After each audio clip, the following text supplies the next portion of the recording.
Good morning, English 10. Today I'm going to talk to you guys about creating source cards and note cards. Source cards and note cards are sort of the backbone of the research that we're going to be doing when we do this research project. It's a really good way of taking notes, and it helps you sort of consolidate your information in a way that then becomes movable. Every year when I teach source cards and note cards, students ask me if they have to actually physically write out the information, and the answer is yes, and there's a really specific reason for that. Two things happen when you write stuff out. It consolidates in your brain what you're actually writing, and it files the information with other information so that when you go to organize your paper, you'll have all the information kind of worked out. So source cards and note cards are a way that we're going to do that. And that's why you needed your note cards for today. So once you begin doing the research, you have to have an organizational system. So when I was in high school, nobody taught me how to organize my information. So what I would do is I would take an article and I would highlight the article, and then I would in a notebook, like write down the quotes that I highlighted, and they would all be written down in this big long notebook. And it wasn't super helpful. And then as I would use them, I would like scratch them out. It worked, but it wasn't probably the most efficient or the effective way to do it. I actually didn't learn about using note cards and source cards until I started teaching. And when I taught in California, they did a research paper with their seniors, and this was the organizational system that they taught their seniors. And I was blown away. I was like, if I had this organizational system when I was in high school or when I was in college, it would have helped me so much. But I didn't have the system, and as a result, I kind of struggled sometimes when I had to include research in my writing. When I went to write my master's thesis, this is the format that I used.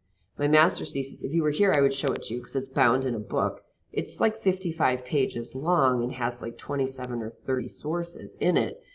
There is no way that you can keep that much information in your brain. You have to find a way to organize it in a way that makes sense. This is the best way I've discovered to do it. And most of my students, by the end of the process, see the value in it. Most of them at the beginning, where we are right now, give me quite a bit of pushback, but I think it'll start to make sense once you try it out a little bit. So a source card is a card that records all of the bibliographic information from your resource that you use in your paper. So for every resource you use in your paper, you'll need to make a source card. Now for every source card you have, you'll need to have a note card.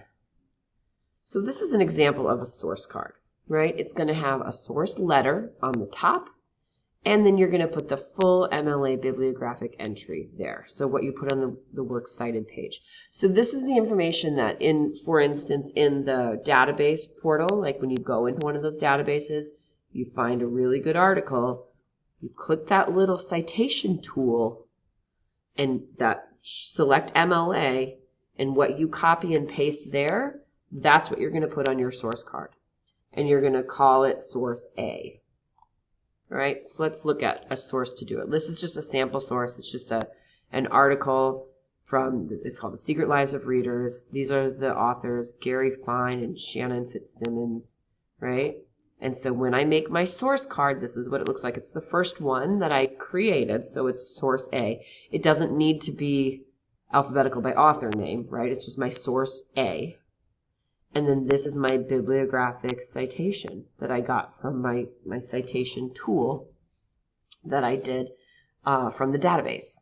Okay, so it's pretty simple. It's not really, really hard.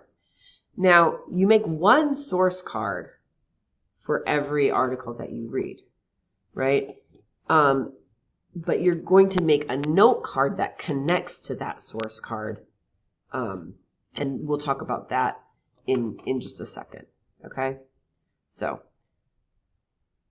I recommend making the source card the minute you know you're going to use that source, or just make it if you read the article and you find a good quote in it, right? Don't skip this step. I mean, some of you have already run into this, that you can't just copy the web address of those articles and then click on them later and get back to them because it's a unique search every time. So web addresses aren't super helpful if you want to revisit an article. The best way to do it is to write down the source card information or to copy and paste it so that you can get back to the article again. It's very, very frustrating to try and find an article after you've read it and lost it. So don't skip the source card step. Once you make the source card, then you're going to put the actual information from the article, like the quotes and the statistics and the facts that you take from the source, on a note card. Okay? Every note card has to have a corresponding source card. So for every source you read, you're going to have at least 2 cards. One will be the source card and the other will be the note card. Okay? But if you read an article and there are 3 or 4 good quotes, you don't have to make another source card. You just make more note cards. Okay? So you might have 1 source card and 3 note cards for a total of 4 cards for an article. So this is what a note card would look like. You put the source letter and then a number up here, and then you put the actual information that needs to be cited right here. Pretty simple. This is the quotation or the fact or the statistic that you would put into your paper later. Okay, so here's what it looks like. This is from source letter A, the source card we just did, and it's the first note card. All right, and then here's the quote that I grabbed. Whether we wish it or not, reading is a status game, right? So that's the quote that I'm going to use. But I found another good quote in this particular article, so I'm going to make another note card, and I call this one A2. A, because it's from the same source, but 2, because it's the second note card from this particular source. And then I have the quote or the fact or the statistic from that source that I'm going to use. Right? So your job right now is by Wednesday night, so we meet again on Thursday, to have, oh, my lights just went off, just like in class, 2 source cards and 4 note cards complete. So a total of 6 cards by Wednesday night. And what you're going to do is there's an assignment in Schoology. You're going to take a picture of your cards and upload it to the assignment in Schoology so that on Thursday when we meet, we can look at those note cards and see, judge them and see if we made mistakes. Okay, and then fix those mistakes or just keep marching forward.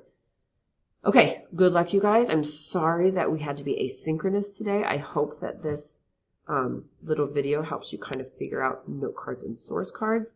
It won't be available really for emails today because I'm proctoring the ACT, but if you do have a question like tomorrow, Wednesday, you can absolutely reach out and ask me. So have a great day. See you guys on Thursday.